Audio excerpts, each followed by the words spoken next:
श्रीललितादेव्यै नमः। श्रीललितासहस्रनामस्तोत्रम् ध्यानम्। अरुणां करुणातरङ्गिताक्षीं धृतपाशाङ्कुशपुष्पबाणचापाम् अणिमाधिविरावृतां मयूखैः अहमित्येव विभावये भवानी।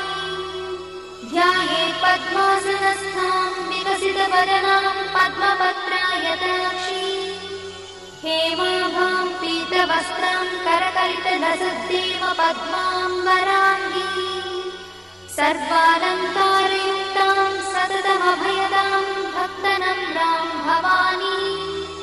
श्रीविद्यां शान्तमूर्तिं सकलसुरक्तां सर्वसम्पत्प्रदात्री श्रीमाता श्रीमहाराज